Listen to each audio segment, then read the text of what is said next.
Sobat Kairos yang dikasihi Tuhan Yesus Kristus, renungan kita hari ini diangkat dari Injil Yohanes pasal 10 ayat 10. Demikian firman Tuhan. Pencuri datang hanya untuk mencuri dan membunuh dan membinasakan. Aku datang supaya mereka mempunyai hidup dan mempunyainya dalam segala kelimpahan. Sobat Kairos yang dikasihi Tuhan, alangkah indahnya cita rasa kita pagi ini dengan sebuah pembelajaran rohani. Yesus datang menawarkan kehidupan bagi setiap orang percaya dan yang menerimanya.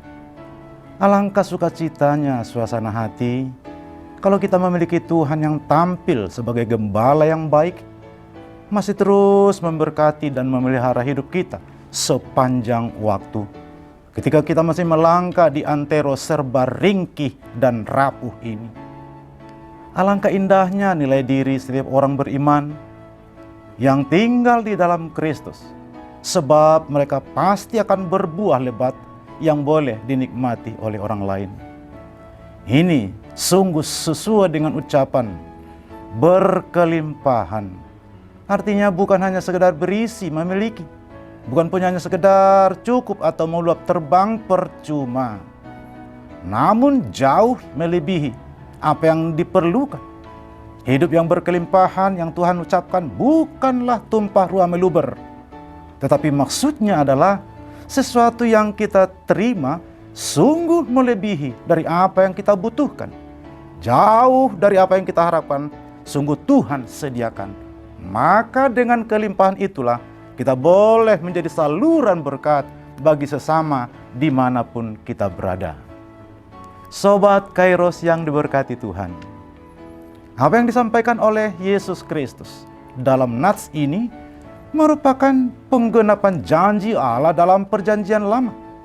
Misalnya Yesaya 34 ayat 5-7, bahwa Allah sendiri yang akhirnya menggembalakan domba-dombanya. Sebab para pemimpin Israel waktu itu tidak bertindak sebagai gembala yang baik. Pembiaran terhadap domba tanpa ada yang mengendalikan, terlantar dan tercerai-berai, tersesat menjadi makanan binatang buas di hutan tanpa ada yang mengangon. Sebab gembalanya sendiri tidak mengerti dan tidak mau tahu mana pintu masuk dan keluar untuk domba-dombanya. Tak seorang pun yang memperhatikan atau yang mencarinya. Utamanya, Yesus menyebutkan bahwa pencuri itu adalah para gembala palsu yang hanya mencari dan mengambil keuntungan kelompok mereka, merampas hak para domba, mengumpulkan kekuatan politik demi kepentingan-kepentingan pribadi tanpa hirau dan tidak peduli.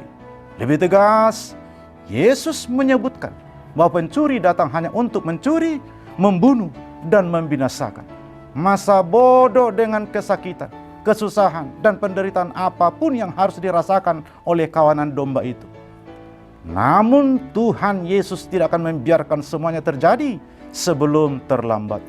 Dia datang supaya mereka mempunyai hidup, bahkan hidup yang berisi segala kelimpahan. Untuk itu, Sobat Kairos yang dikasihi Tuhan, hidup ini bukanlah sekedar perputaran waktu. Bukan hanya berjalan seadanya, tapi begitu banyak hal yang menjadi atensi rohani kita. Jika kita melihat orang-orang memburu tubuh yang sehat, namun mereka pasti tua dan akhirnya berlalu dari dunia ini. Namun kita yang telah hidup dalam janji Tuhan, kita yang telah hidup dalam pengharapan, akan memiliki tubuh yang tidak dapat rusak lagi. Walau tiba saatnya kita harus berjalan menuju keabadian di atas sana. Dia sendirilah Tuhan yang dan sumber segala keselamatan bagi kita. Bila orang lain hanya merasakan sukacita sementara, dapat meraih harta, tahta, dan kuasa yang serba fana, maka kita boleh bangga merasakan sukacita sejati dan benar. Bukan sukacita dangkal dan murahan yang cepat berlalu. Sebab kita telah membangun relasi khusus dengan Tuhan, melibatkan komitmen, konsistensi kesetiaan, dan iman yang terus mengakar, bertumbuh, dan berbuah. Ingatlah sobatku, hanya Yesus yang dapat mengisi ruang kosong hati kita dengan nikmat kehidupan nyata. Jika hari ini kita mengalami rasa kosong, berserahlah kepadanya. Jika mengalami pergumulan yang serius, mintalah kuasa Roh-Nya mengirim orang yang layak dan dewasa iman untuk menguatkan dan menyemangati kita. Hanya Yesus yang menyediakan hidup seutuhnya. Itulah hidup yang penuh makna yang pernah kita temukan justru hanya di dalam Dia. Amin. Selamat beraktivitas Sobat Kairos, tetap jaga kesehatan. Tuhan Yesus memberkati.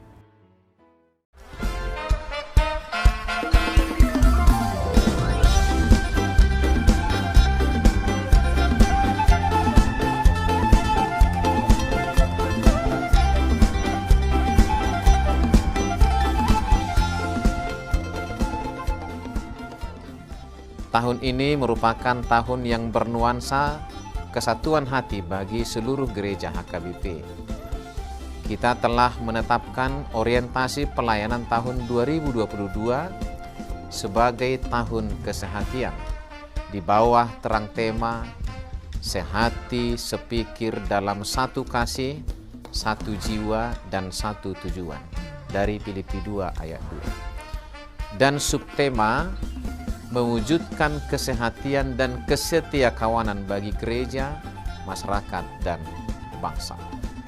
Panitia Tahun Kesehatian HKBP Distrik 8 DKI Jakarta telah ditetapkan menjadi organ pelayanan dalam mewujudkan persekutuan, kesaksian, dan pelayanan yang semuanya diikat dalam satu kasih, satu jiwa, dan satu tujuan. Kesatuan hati dalam persekutuan, kesatuan hati dalam kesaksian, kesatuan hati dalam pelayanan bukan hanya membina soliditas internal semata, namun juga menyangkut relasi, hubungan yang baik dengan dunia luar kita. Maka untuk mewujudkan kesehatian yang nyata dalam kehidupan warga gereja, Panitia Tahun Kesehatian HKBP Distrik 8 DKI Jakarta berkomitmen untuk berkarya dalam program-program kreatif dan relevan dan bernilai tinggi untuk menguatkan visi dan misi kerajaan Allah di dunia ini.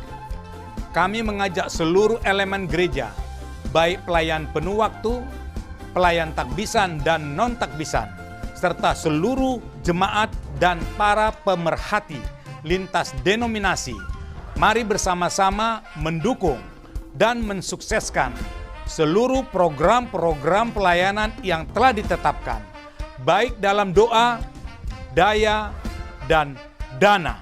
Semuanya akan menjadi persembahan yang hidup bagi Tuhan untuk memperkokoh persatuan yang hidup dan saling melayani di tengah kehidupan yang penuh dinamika ini. Marilah saling mendoakan, saling menopang, serta bertolong-tolonganlah menanggung bebanmu. Demikianlah kamu memenuhi hukum Kristus. Horas